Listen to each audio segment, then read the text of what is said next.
Oke, di percabangan atau if else, kita akan belajar membuat suatu logic. Kata if else, kalau kita translate itu berhubungan dengan kata jika. Jika suatu kondisi itu benar atau true, maka lakukan A. Jika tidak, maka lakukan B.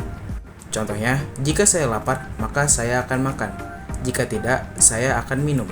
Nah, jika contohnya mengenai nilai, biasanya seperti jika nilai saya lebih dari 90, maka A. Jika tidak, maka B. Dan jika tidak B, maka C. Nah, contohnya kita coba dengan nilai. Misal, nilai sama dengan 85.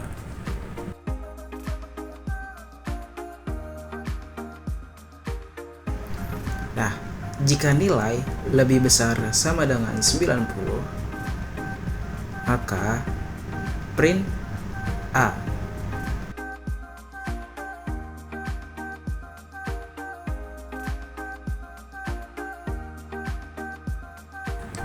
Nah, untuk pilihan kedua atau kondisi kedua, kita ketik elif, yaitu elif nilai jika lebih besar sama dengan 75,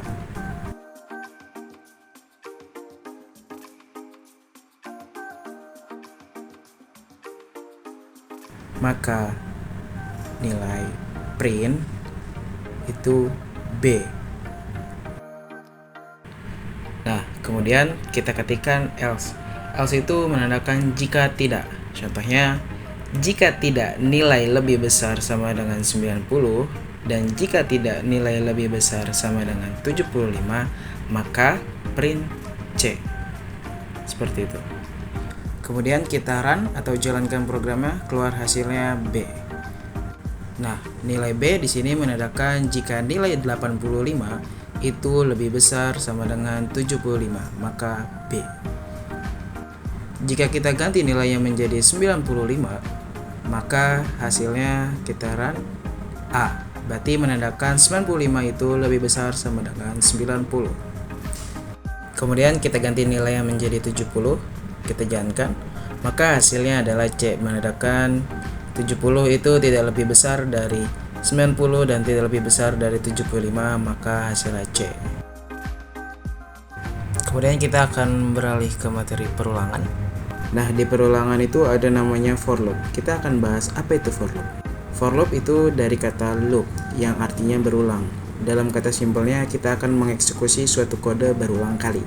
Biasanya digunakan untuk meninjau setiap elemen di suatu collection. Langsung saja kita buat, yaitu kita buat namanya koleksi angka. Kemudian di koleksi angka itu ada variabelnya, yaitu 10, 7, 9, 5, 4, dan 2.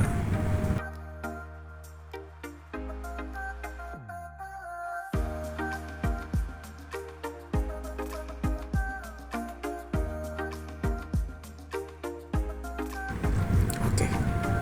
Kemudian ketik for diikuti angka in, masukkan variabel tersebut yaitu koleksi angka.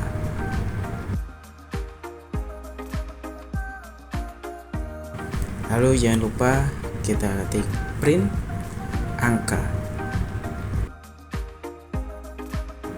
Kemudian kita jalankan programnya, run. Ya, maka akan muncul angkanya di mana angka di setiap variabel akan dipindahkan ke satu-satu elemen list tersebut. Pada baris pertama akan ngeprint angka 10, kedua 7, ketiga 9, 5, 4, dan 2. Oke, kemudian ada while loop. Oke, sementara while loop itu untuk mengeksekusi kode beberapa kali. Oke, kita mulai aja. Kita tulis angkanya 10.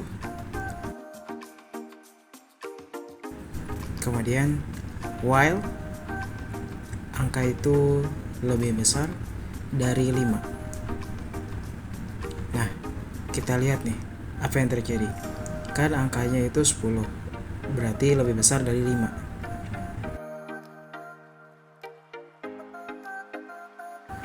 Kita coba print katanya, yaitu while loop.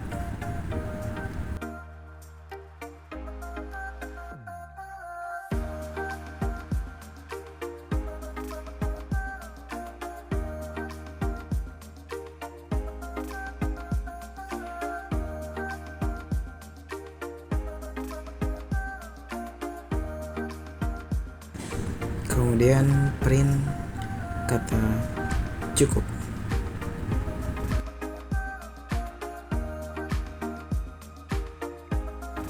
Kemudian kita jalankan programnya. Nah, keluar hasilnya tuh. Itu katanya berputar terus. Oke, kita stop dulu.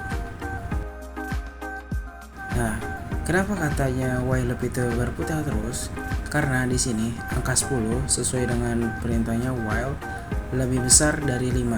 Berarti true atau benar, 10 lebih besar dari 5. Sehingga kata while loop akan berputar terus. Nah, lalu gimana nih caranya biar kata-kata itu berhenti berputar? Kita akan membuat false-nya. Yaitu caranya dengan kita menambahkan syarat di dalam codingan ini. Yang pertama, kita ubah angkanya menjadi 0. Kemudian while angkanya menjadi kurang dari 5, berarti 0 itu kurang dari 5, berarti true ya. Kemudian kita tambahkan angka, dan jangan lupa kita menggunakan operator assignment, dimana ketika bertemu di tahap atau proses ini angka akan ditambahkan 1. Dan angkanya akan berakhir ketika angkanya itu lebih dari 5 atau sama dengan 5. Kita jalankan programnya. Nah, maka hasilnya akan masuk akal ya. Berulang selama 5 kali, yaitu while loop, while loop, while loop, dan diakhiri dengan kata cukup. Kenapa? Karena si angka yang 0 ini telah mencapai kelipatan yang dimana telah dibuat syarat, yaitu 5. Maka dia akan berhenti melakukan perputaran dan berhenti dengan kata cukup. Dan juga jumlah kelipatan dari katanya tersebut bisa diatur dengan operator assignment yang tadi kita bikin, yaitu tadi 1, dan bisa kita ubah dengan kelipatan 2, 3, dan seterusnya. Ya, mungkin itu yang bisa saya sampaikan. Kurang lebihnya saya mohon maaf. Terima kasih.